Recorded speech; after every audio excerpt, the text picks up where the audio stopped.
우리나라의 OECD 경기 선행 지수가 3년 7개월 만에 최고치를 기록하는가 하면 이제 조금씩 경기 반등을 기대할 수 있는 국내 지표도 확인되고 있습니다.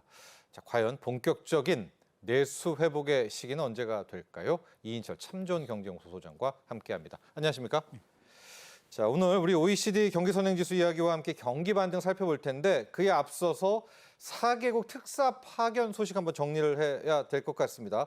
일단은 4개국 특사단 내용 좀 정리를 해 주시고 언제 또 출국을 하고 지금 어떤 임무를 좀 부여받게 되는지도 설명 부탁드립니다. 그렇습니다. 네. 이재명 정부가 이제 유럽연합을 비롯해서 프랑스, 영국, 인도입니다. 인도. 이 4개국의 대통령 특사단을 이제 파견하게 됩니다. 맞습니다. 새 정부의 국정 철학을 알리고요. 그리고 이제 대외 정책 방향을 국제 사회에 본격적으로 이제 알리는 계기가 될 것으로 보이는데 일단 7월 14일부터 순차적으로 출국하게 되는데요.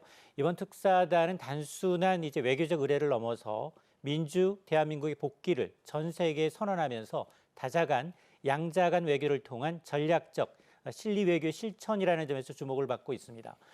특사단은 일단 각국의 주요 인사들과 면담을 하게 되고요. 대통령의 친서와 우호 메시지를 전달하게 됩니다. 그리고 특히 우리가 주력으로 밀고 있는 방산, 반도체, 우주, AI와 같은 첨단 산업 부분의 협력을 구체적으로 논의하게 되는데요.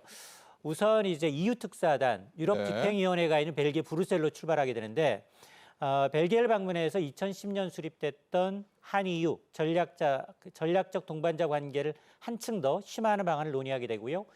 프랑스 특사단은 지금 양국 수교 140주년입니다.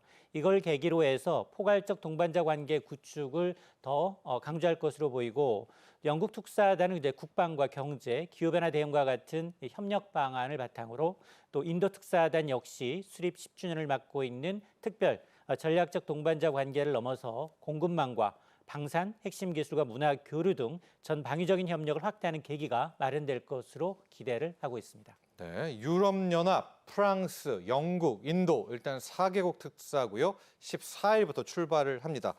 자, 그 다음에 4개국 외 특사단도 준비되어 있죠. 뭐 미국이라든가 일본이라든가 이제 추가적인 준비 과정은 어떻게 됩니까? 맞습니다. 이제 미국과 지금 독일, 호주 등 10여 개국에 이제 추가 특사단을 파견할 예정인데요. 각 특사단의 임무는 비슷합니다. 먼저 출발한 특사단과 마찬가지로 상대국들의 주요 인사를 접견을 하게 되는데 여기에서 이제 대통령의 친서를 전달하게 되고요. 특히나 지금 우리가 중요한 글로벌 이 파트너십 강화와 더불어서 외교 다변화, 나아가서는 첨단 기술과 경제, 외교 중심의 세일즈 외교가 이제 본격화되는 신호탄으로 해석이 되고 있는데요.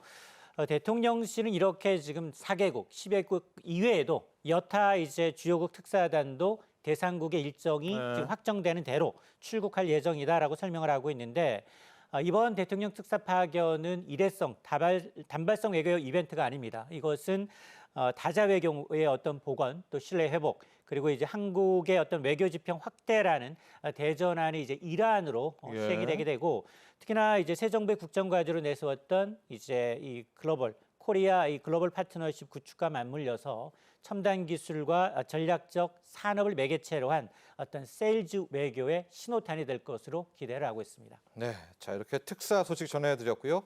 자 이제 OECD의 경기 선행 지수 이야기하도록 하겠습니다. 3년 7개월만 최고 수준을 기록했다.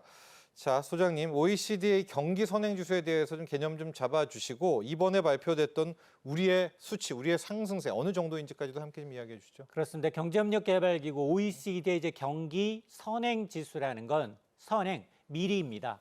앞으로 이제 각국이 6개월에서 9개월 동안 9개월간의 경기 흐름을 예측하는 대표적인 지표인데요. 기준선 100입니다.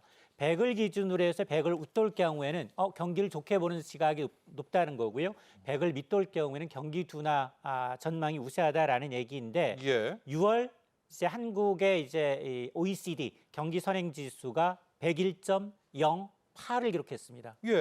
이 수치는 지난 2021년 11월 이후 3년 7개월 만에 최고치고요. 경쟁 국가 좀 비교를 하게 되면 한국이 OECD 12개 국가 가운데 영국에 이어서 오히려 두 번째 2위고요. G20 국가, G7 평균보다도 높은 수준입니다. 이 얘기는 뭐냐? 한국 경제가 글로벌 경기 반등 흐름보다도 좀 앞서서 네. 이제 움직이고 있음을 시사하고 있어서 지금은 굉장히 내수 경기가 좋지 않은 거 맞습니다. 그럼에도 불구하고 앞으로 6개월, 9개월 내 한국 경기가 빠르게 회복될 수 있음을 시사하는 대목인데, 근데 이런 대외 지표도 좋지만 실제 국내 실물 지표도 비슷한 흐름을 보이고 있습니다. 한국은행이 발표하고 있는 이 소비자 심리 지수를 보게 되면 4월에는 100 이하였습니다. 예. 93.8. 그러나 6월에는 108.7로 큰 폭으로 반등을 하고 있는데요. 근데 수출도 좋아지고 있어서 6월 수출은 역대 최고 실적을 기록하고 있죠. 금융시장의 흐름도 나쁘지 않습니다. 코스피는 무려 상반기에 가장 좋은 수익률을 기록하고 네, 있는 상황이고, 물론 이 리스크 요인도 있습니다. 하반기에 가장 큰 리스크 요인을 들다면 바로 트럼프 트럼프 대통령의 관세. 네. 이 관세 부과가 예고돼 있는 상황인데요. 3주가 이제 유예가 되긴 했습니다. 그럼에도 불구하고 8월 1일 예고가 된 우리나라의 상호 관세 25%가 발효가 된다면 수출 의존도가 높은 한국 경제에는 이제 직간접적인 충격이 될 수 있는데요. 따라서 그럼에도 불구하고 이제 한국 경제가 이제 그동안 내수 침체의 긴 터널에서 좀 벗어나서 네. 회복의 초입에 있다라는 건 국내외 경제 지표로 확인이 되고 있습니다. 그렇습니다. 수출도 증가하고 있고요. 소비 심리지수, 소비자들의 심리지수도 좋아지고 있고, 요즘에 이제 뉴스 심리지수라고 해가지고 경제 뉴스들 하는 건데 그 내용도 상당히 좋습니다. 자, 이런 것들이 종합돼서 우리의 OECD 경기 선행지수가 빠르게 크게 반등을 했는데, 자, 이렇게 되니까 소장님, 당초에 올해 우리나라의 경제 성장률 0%대 이야기도 많이 나오고 있지 않습니까? 정말 이렇게 경기 선행 지표가 3개월에 앞서 좀 선반영한다면 하반기에 실제적인 반등이 나오고, 그렇다면 우리의 경제 성장률도 올해 좀 기대를 해볼 수 있을까요? 좀 너무 앞서가나요? 일단은 이제 긍정과 이제 부정이 좀 혼재되어 있는 건 예, 맞습니다. 예. 왜냐하면 지난 4분기 연속 우리가 이제 제로 성장에 멈췄기 때문에 거의 이제 이 성장률 끌어올리기 위해서 지금 1, 2차에 달하는 추가 경정 예산을 지금 편성해서 예. 내수 경기 부양에 나서고 있죠. 여기다 이제 증시 그리고 이제 경기 선행 지표가 일제히 국내외에서 좋은 시그널을 보내고 있기 때문에 긍정적 측면이 있습니다. 이런 이제 소비 심리, 경제는 심리가 가장 중요한데요. 이런 소비 심리의 반등의 배경에는 소비와 수출이 회복세를 보이고 있고 또 고금리 기조가 다소 완화될 조짐을 보이고 있습니다. 여기다가 이제 추경 편성을 통한 정책 효과가 가시화될 것이다라는 기대감이 반영되고 있기 때문에 복합적으로 작용할 가능성이 높습니다. 지금 앞서 이제 한국은행의 소비심리 지수는 7개월, 석 달 연속 급등세를 보이고 있고 지금 2차 추경은 아직 시작을 안 했습니다. 네, 21일부터죠. 맞습니다. 네. 시작되게 되면 이 소비 쿠폰이 발행되게 되면 넉 달 이내 모두 소진하는 것을 목표로 하고 있습니다.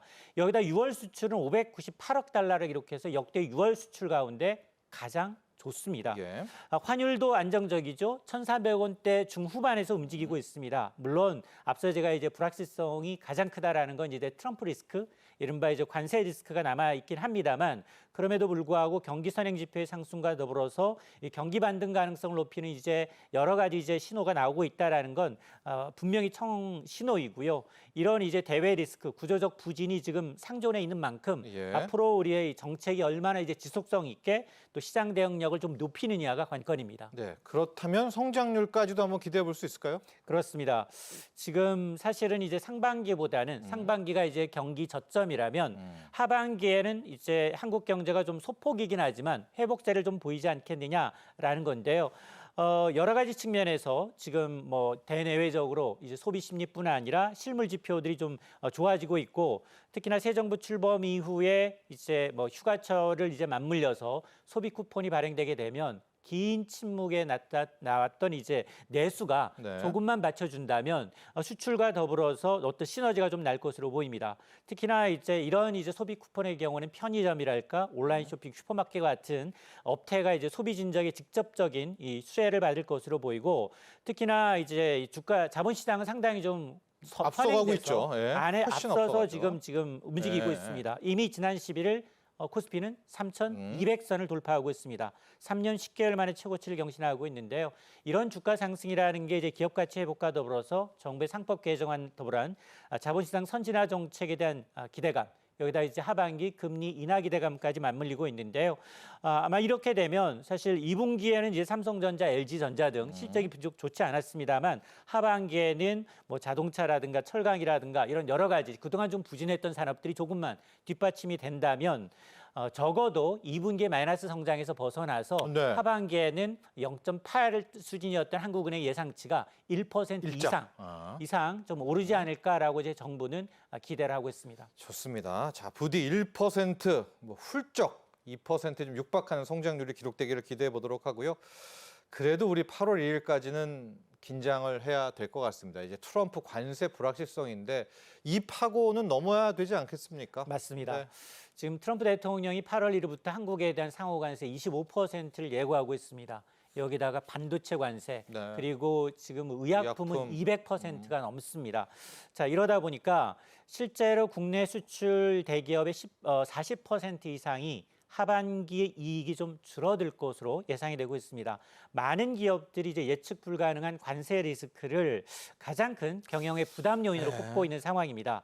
여기다 이제 제조업과 건설업 경기가 좀 구조적으로 좀 부진하고요. 생산 둔화와 국제 무역 질서의 불안정성까지 이제 겹치다 보니까 이게 혹시나 경기 회복의 발목을 잡는 건 아닌지 위험 요인으로 작용할 것으로 보입니다. 따라서 정부는 상호 관세 발효 전까지 어떤 국익을 극대화하는 방향으로 미국과 협상을 추진 중에 있고요.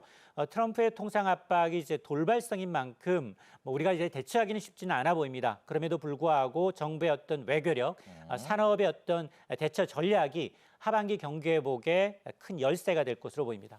자, 정부 정책, 이 정부의 노력 재현 부탁드립니다. 밖으로는 당연히 통상 관세 협상해야 되겠고요. 내적으로 좀 보면 지금 금융시장으로 돈이 가고 있단 말입니다. 근데 다시 또 집값이 들썩이면 또 이것도 문제가 될 것 같아요. 우리 정부 앞으로 어떻게 대처해 나가야 될 것 같습니까? 맞습니다. 지금 한국 경제가 본격적인 반등의 어떤 기로에 서 있는 것 맞아요. 맞습니다. 예. 그러면 경기 회복을 위해서는 다방면에 어떤 이제 정책이 좀 필요한데요. 보다 효과적인 방법을 위해서는 크게 세 가지 노력이 병행돼야 합니다. 우선 말씀하셨던 것처럼 가계대출 관리, 부동산 시장 안정이 맞아요. 중요합니다. 네. 모든 유동성이 부동산으로 쏠린다면 다시 한번 부동산 불패 심리가 강할 수 있습니다. 그렇죠. 그래서 이런 유동자금이 부동산에서 주식이나 다른 이제 투자 수단으로 유인할 수 있는 게 필요하고요. 물론 이제 이 대출 억제로 해서 지금은 당장은 좀 효과를 보고 있습니다만 공급 확대와 수요 억제를 이제 추진하면서 어떤 이제 부동산 안정 기반이 좀 마련돼야 하고요. 둘째가 내수 소비 회복이 관건입니다.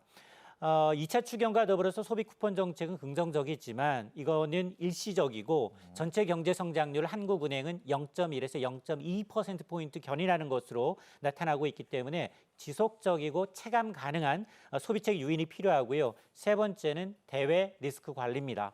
미국과의 관세 협상이 하반기 성장률을 좌우할 핵심 변수로 꼽히고 있는데요. 3주간의 시간은 벌었지만 협상 결렬할 경우에 리스크가 더 커질 수 있습니다. 네. 이거는 금리 인하와도 연결되기 때문에 통상 외교력을 강화하면서 네. 신시장을 개척하고 수출 경쟁력 제고가 필수인 상황입니다. 지금까지 이인철 참 좋은 경제연구소 소장과 함께했습니다. 오늘 감사합니다.